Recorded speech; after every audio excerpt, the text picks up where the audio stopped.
Şu gecede de malın üstüne, dünyanın üstüne bir Resulullah Aleyhisselam'ın zamanında yaşayan bir adam şon gurrunu gelecek ama dünyanın üstüne Huday Teala hemmenizi iman abrıydan ayırmasın ama bir adam dünyanın üstüne imansız ötükütecek adamlardan olacak. Sa'di aleyhirrahman diye ne herkes sezavar maşet bimal yeki mal khahat yeki guş mal ey ne kadar kuvvet ya bennele her kim malının kəlligini götürüp bilmez deyipdir. Bir toğara adamların eline mal bolsa owy olar mudam yaxşılık edýäle, gowluk edýäle, elindäki malına allanıp aklı huşy elin bermeýäle. Yeki mal khahat yeki guş mal. Emma bir toğar adamlar var eline birden kän mal düşäse dargatjakdanlar. Biz öz gözümüz bilen gören adamlarımızdan ba ozol merizli, havas yoktu, ölümün döwrüne geçipdi. Aham barardık, hayır dua ederdik. Ve beylik ahul mollada bar yandır dua ediyendir yönü. Sonram sağırlılı, qova adam mollulu mecliste şu mahalle oturalım içinde ba. Emme bir tofor, ozol geliye, özü meriz, eciz, ulukon derdin içinde. Emme sağılandan sonram 5 vaktini nep verdi, mescidini nep verdi, cemaatini nep verdi. Bir oturan mübarek celeseni nep verdi kütti. 10-15-20 mil veri, görülen yağdaylar ahim bila. Bir adamlar var meriz vaktinde, ovi, sağılandan sonram, Guya merizlemetik da yâli. Guya meriz vaktinde da şu meclisleri gelip da nasihat da işitmetik da yâli. Huday şoğundan saklasın. Emma bir tofor ba mariz vaktinde sağalsam molya deyip sağalıp da qalmani hem cemaatına, hem imanına, hem muhabbetine, hem hizmetine, hem celesege qaimdu. Ine ulaqan bir görün görelişi gecede Resulullah Aleyhissalatu vesselam'ın zamanında bolon yağdaydan. Kim adi? ثعلبة أي جماعتلر كان ملازما لمسجد النبي صلى الله عليه وسلم حتى لقب حمامة المسجد قريب adammış mıdan mescitte oturuyanmış Resulullah'ın mescidinde ezbes mescitte kan oturuyanmış mescidin kepleri divaydılyanmış gögörçin kabuter mescidin kepleri divaydılyanmıştı. Bir Sa'lebe beter fakir adammıştı, garipmiş. Bir gün Peygamberimizin mübarek huzuruna gelip ya Resulallah bana dua et Allah'dan dile Huday bana kan mal versin deyiptir. Huday bana kan mal versin deyiptir. Peygamberimiz aydıptır veyhak Sa'lebe ama tuhibbu en tekune misli Wey Sa'lebe dargama ha sen deyiptir. Men yanık yaşak gidip da deyiptir. Men yali yaşak gidip da deyiptir Resulullah Aleyhisselam. Geçen heftelerde geçenler Resulullah'ın garip günü geçirşi. Ey Sa'lebe, eğer men Allah'dan dilesem şu dağlar kızıllan ettiysem, kızıl olup ak kayıtçakla, altın olup ak kayıtçakla deyiptir. Men şu garip onşuk bilen gidip benna deyiptir Peygamberimiz Aleyhissalatu vesselam. Senin men yali gidip da deyiptir. Yine her kimin zihnine bir sual geliyor. Yani gariplikte yaşamalı mı? Şu varlarda sual. Ey cemaat, Peygamberimiz şuna ne mi dedi? Yok sen şu günün qow dedi şol adama. Sen şu günün garip günün qow dedi. Şon halını bilýänmiş, eline mal üstü dargatjakdan. Görüňiz taý. Şon halını tanıyanmıştık. Şu adamı bilýänmişdik. Eline birden kan mal üstü dargatjakdan. Şon tanıyanmıştık. Görüňiz taý. Yoksa bir wagt sahabalarning birini Peygamberimiz aydypdyr. Ey Amr deyipdir. Bar deyipdir, evin maşın tekmille yarak şayın al deyipdir, falan jeng meydana git, sana kan mal düşük, git şoňa deyipdir. Bir başga görüň ha ýankydan. O sahaba deyipdir, ya Resulullah men mal berip deyip musulman bolamar ki deyipdir. Peygamberimiz näme deyipdir? Ni'mel malus salih lil mar'is salih, rawahu al-Imam Bukhari fil Adab al-Mufrad. Peygamberimiz deyipdir, ey Amr deyipdir, kan mal qowlatdyr, arasy adamyň eline bolsa deyipdir. Gördük değil mi? Adam fark etdi. Yoksa bu adama Peygamberimiz näme deyipdi? Sen git, sana kan mal düşecek, sen elinde mal bolsa qow deyipdir.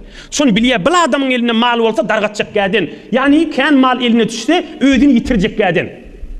Yan qowurun da, ne herkes seza var maşet be mal, yeki mal khahat, yeki guş mal. Adamlaryň tabiaty farkly bolmaly ha. Her kim saglygy götürüp bilmeýän bolmaly.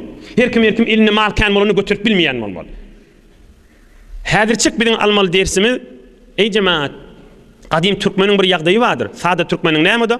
Malı bada bolsa, yok da bolsa namarda zar bolmayın. Gariban şoňmy gowlak geçirin. Hudaý mal berem bolsa şükürli, bilmedik de bolsa ýene şükürli ýaşap gidip berer.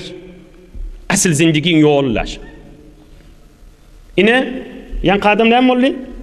Peygamberimize istedi mal ver Hudaýdan mal dile diýdi. Peygamberimiz näme diýdi? Ey Salebe diýdi. Ey Salebe, şikes berşin gowdur diýdi. Ol Salebe ol akmak adammış. Niyeti päli bidirek adammış. Eyni Peygamberimizden bir zatda işitmedik ýanyk bolup şeýle mi diýmendir?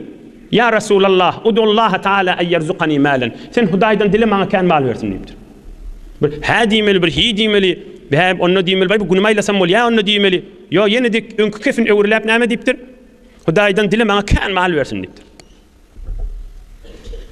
Peygamberimiz aleyhissalatu vesselam ona bir derman kef aýdypdyr. Altyn aýdypdyr, mana aýdypdyr. Ona dürs etipdir Peygamberimiz.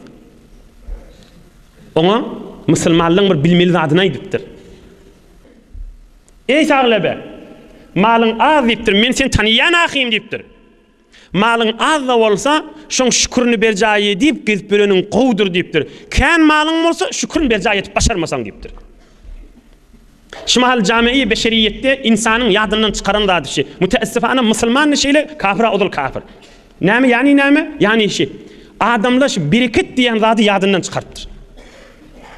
Malyň we her zadyň känligini göztük ýaly. Jemaat gow düşünmeli zat tabi. Müslümançylykda bazat çağılymyz bilen bile düşündirelim, men bir iki daga üstünde durjak bolýarym. Ilm bolsun, ilm, mal bolsun. Hudaý bereket bersin adama. 20 ýyl, 30 ýyl ýaňyrakda 50 ýyl mundan ozal ýylyň içinde bir mollala bolýanmış türkmenden kän alımlar ýokmuş. Kän alımlar ýokmuş. Sadece türkmen ay bir kil mollaçylyk okuýanmışdykle. Emme bir owany bir şäher musulmançylykda agzy birje bereket bilen saklaýanmışdykle. Ýani alımlarynyň bereketi barmyşdy. Alımlarynyň bereketi barmyşdy şu adamlar.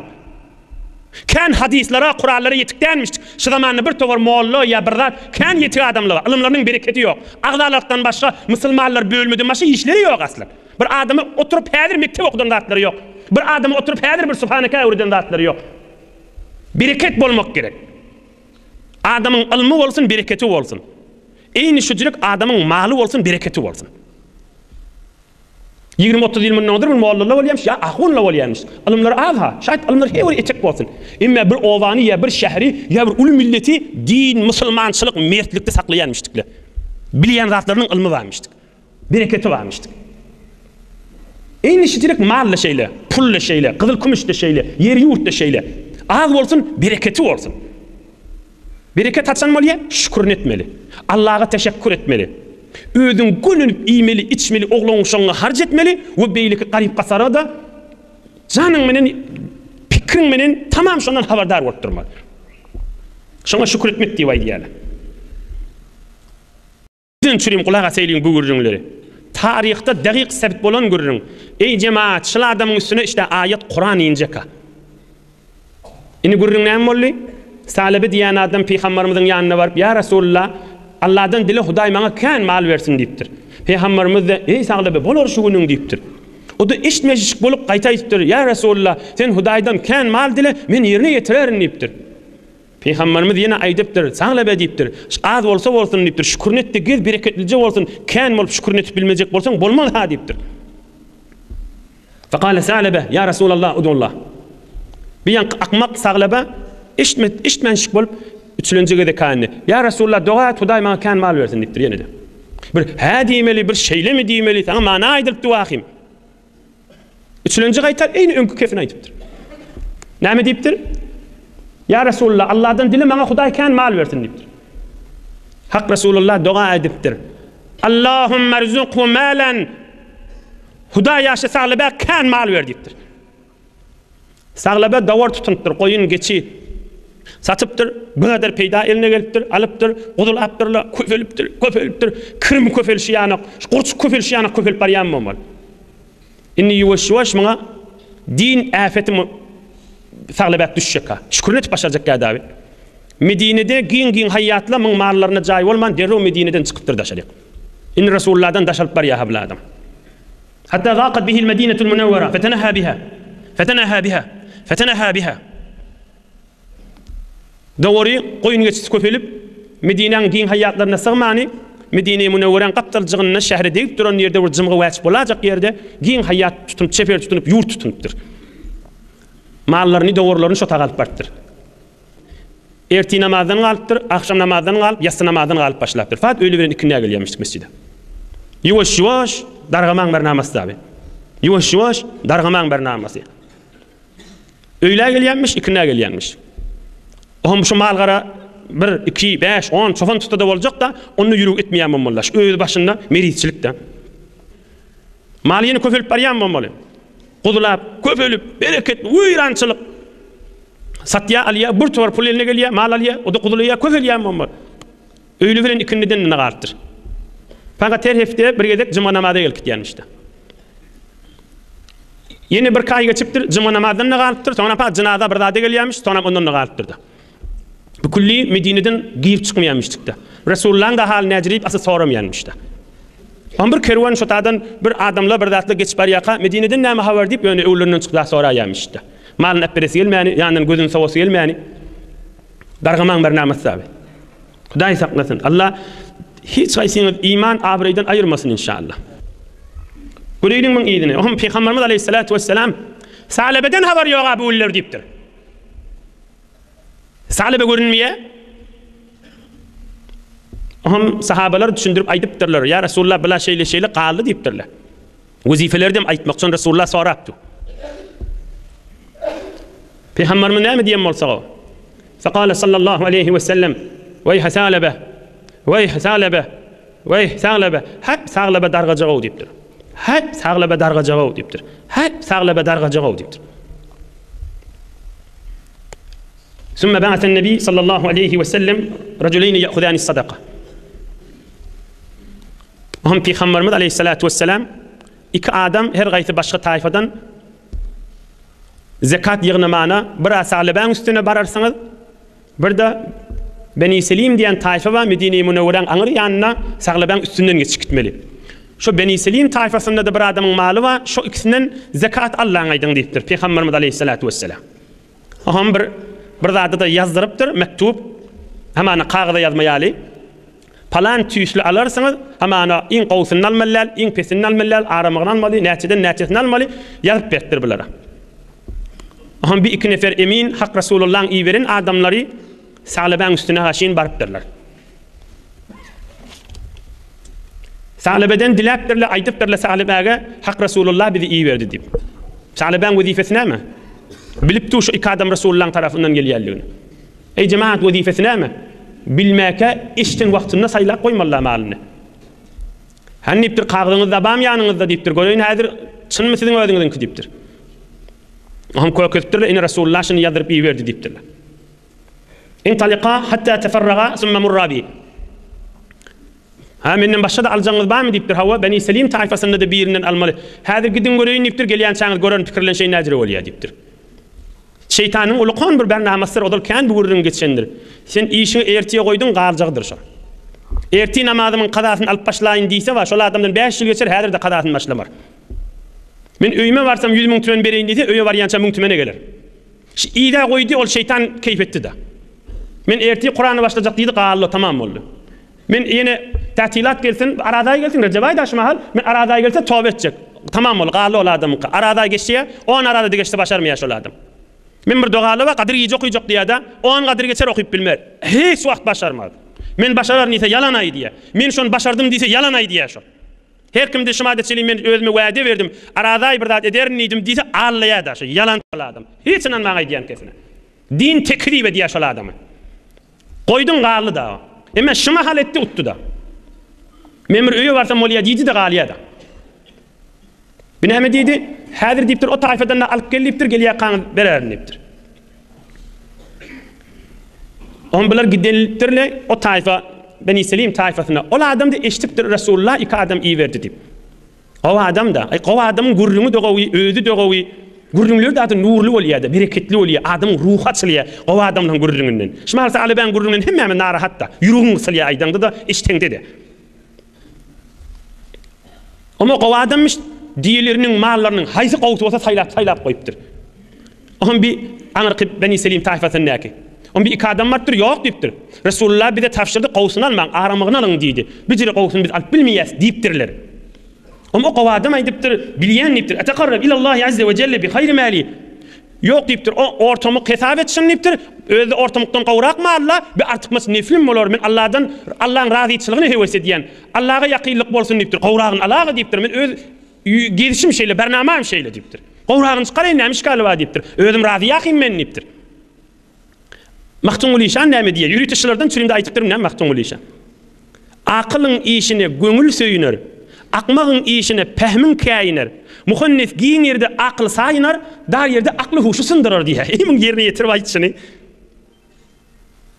Akılın işine göngül söyünür. O adamın ettiyen işine yürüğün söyüp, adam öz şoň yokumlu bolaya, ruhun aslaya, o adam gurrundan.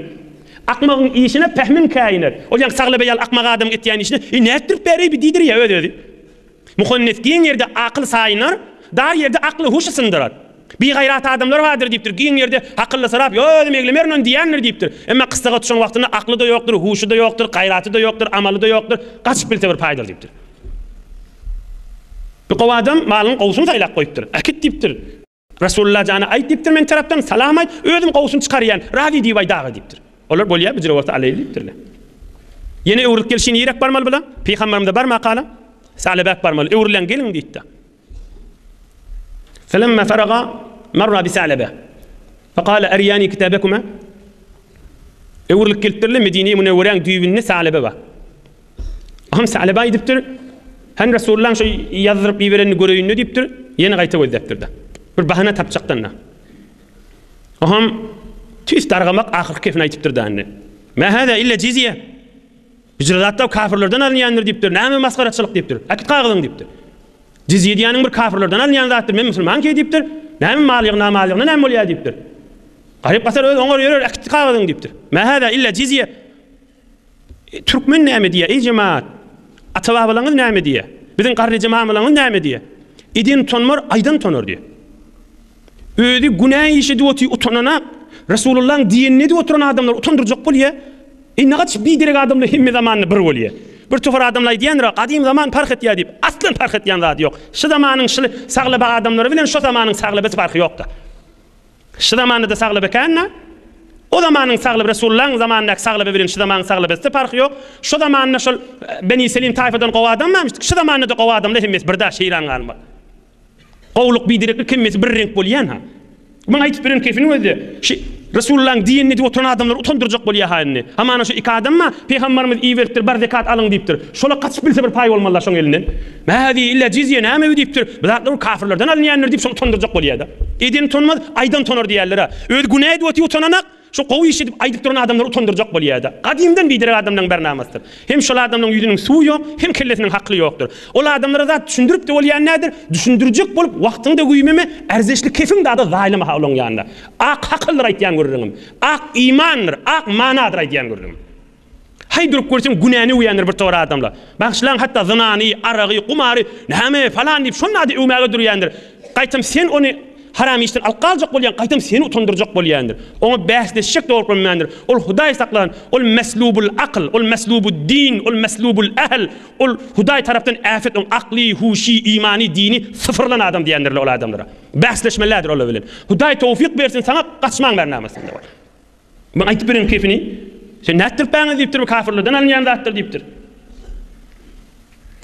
Aham bilen Medine Munawwaraga getirýän iki sahaba iki neferden zekat almaly, biri Salabeden, biri de ýanky Beni Selim taýfa gowa adamdan boldy. Olar Medine Munawwaraga girenni Resulullah aleyhissalamyň mübarek huzuruna ýakynlap gelýär, qala Peygamberimize Allah wahy etmemmolla. Weyha Salaba. Weyha Salaba. Weyha Salaba. Ha Salaba dargady diýipdir. Ha Salaba dargady. Ha Salaba dargady diýipdir. Ha näme habar diýipdir. Am olar da aýdypdyr Salaba şeýle diýdi.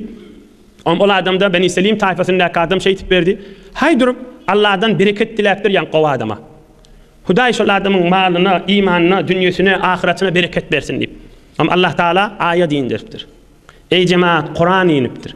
وَمِنْهُمْ مَنْ عَاهَدَ اللَّهَ لَئِنْ آتَانَا مِنْ فضله لنصدقن ولنكونن من الصالحين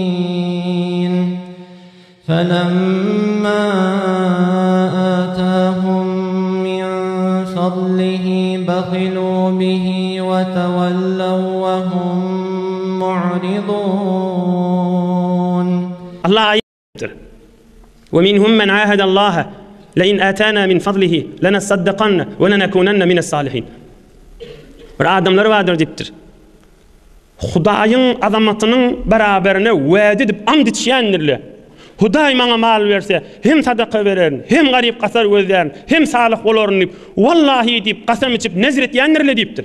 Allah diýýär. Felemma atahum min fadlihi bakhilu bih. Hudaý da şol adama mal berýär, engar aýtmadyk daýaly önkün ketip berendir dipdir. Bakhilu bihi ve tevellew ve hum muridun. Qıstanıp ödödü malik yok bolarmy, garyp galarmy dip ödödü qıstanıp berip bilmän şeýtýändirler dipdir. İn ayet intir. فسمع بعض من أقارب ثعلبة فأتى فقال يا ثعلبة أنزل فيك كذا وكذا.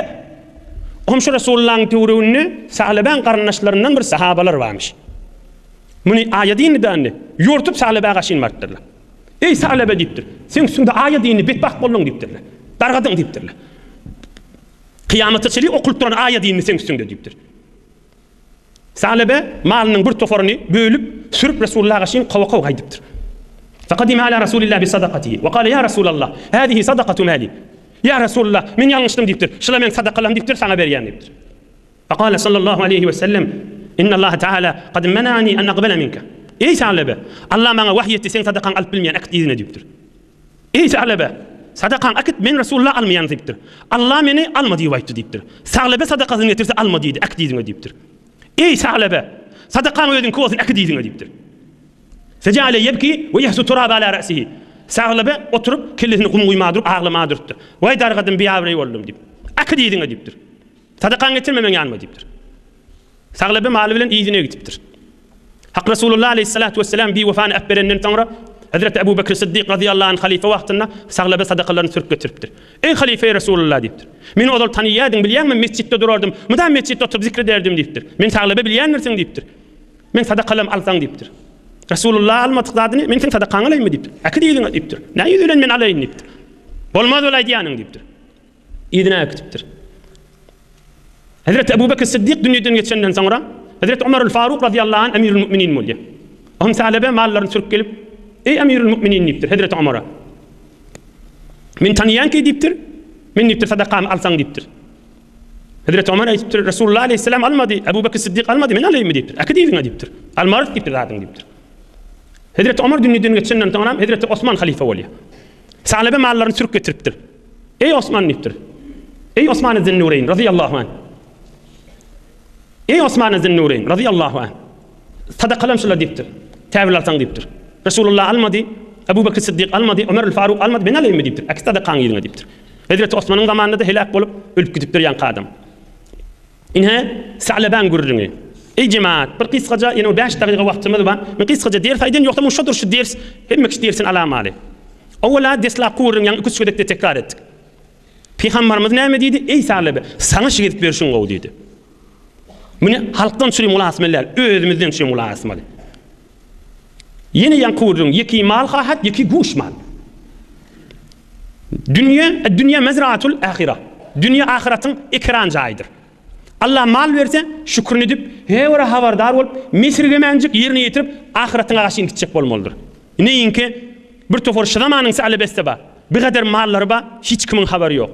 Bir kadar mallary bar hesabynda hiç kimiň habary ýok. Ýani näme üçin habary ýok?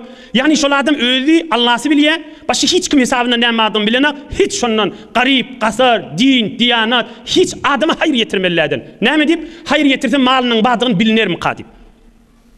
Sadi aleyhirrahman bir derman goşgulary bar, olar okuýsam men wagtym geçecek. Manasyny aýdaýyn. O näme diýär Sadi? Dermanna bir adamlar bardyr diýipdir. Adim zamanynda malyny ýere gömýärmişdikler da. Ýere gömüp goýandyrylar mallaryny özleri üstüne oturandyrlar diýipdir. O düşüneýliň şini. Bir adamlar bar mallaryny gömýändirler diýipdir, özleri şoň üstüne oturandyr diýipdir. Hatsan özleri ölüp gabra girenini pulun ýerden çykarýandyrlar diýipdir. Özleri pul bilen jabaja bolmalylar. Pul ýerde özleri goýaňdy. Hatsan ölüp özleri ýere girenini pullar da şerif çykýar diýipdir. Oňa paýlaşma durmalyny. O da ýa dogry bölüşiljek ýa bölüşiljek der. Sa'labeden näme diýip ders almalylar? Hudaý emmemizde tawfik hidayetden ayırmasın. Giň zat ayet ba sağlaban şuurunu ba her zamanyň sağlabasy ýene şeýtip barýada. Şu sağlaban aýdýan gurrunny şu zamanyň sağlabasy ýene şu kefaýetýärdi. Nemeler eşdiýe, ne kulagasy ýok, hatda şuurunlar aýdylsa da ýa başga gurrundur diýip sowjakda. Allah'dan dilemeli, Hudaý imandan ayırma, Hudaý imandan rahmet nazarından ayırma diýip dilemeli ha.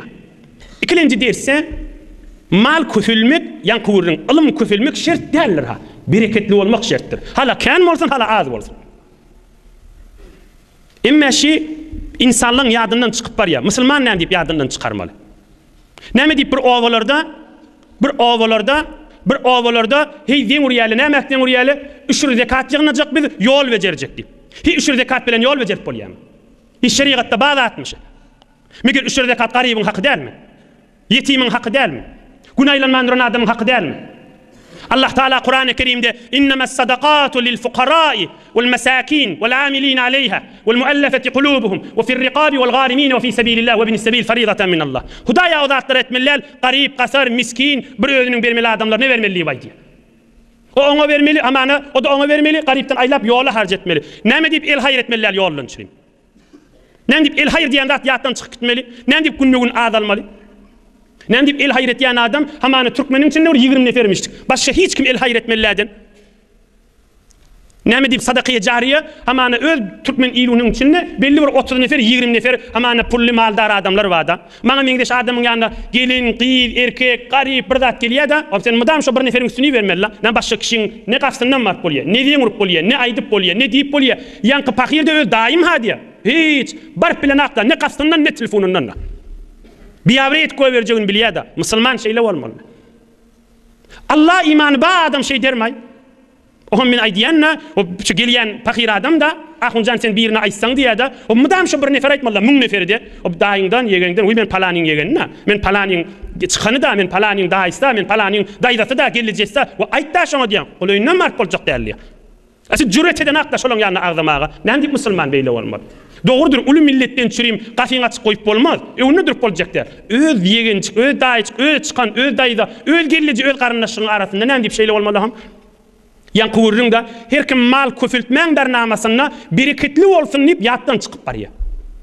Bereketli bolmak ýatdan, fat köfültmäň bernamasyna. Onu el hayr etmeli zat bada ýol bejermek el hayr bolmaly. İşte ekrançylyk Allah saglyk bilen nesip etse, ýol ipdagy ýarym riýal zekatdan bermek dogry bolmaz.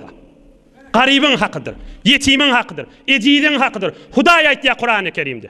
Ondan el edip de aňryk bärik garip gasary boş goýarman. Bir heyf ki bu ürünleri işitmeli adamların da kulağına barsa da kaş ki pemme musulmanlar eşitse bu ürünü Allah'ın kelami Kur'an'dan aydılıptu, dininden aydılıptu, Resulullah'ın yaşayışından aydılıptu. İnnemes sadakatu lil fukara Allah aydiyor. Evvel garip aytıptır. Evvel garip aytıptır. Toy tutacak diyen olsa toyun harcını vermen.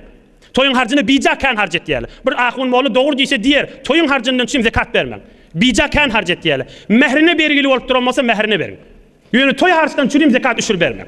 Yengil tutsun näme, az tutsun. Bir tovar heleyin keyfini çek bolup, biga kan bija israf we harc edýärler.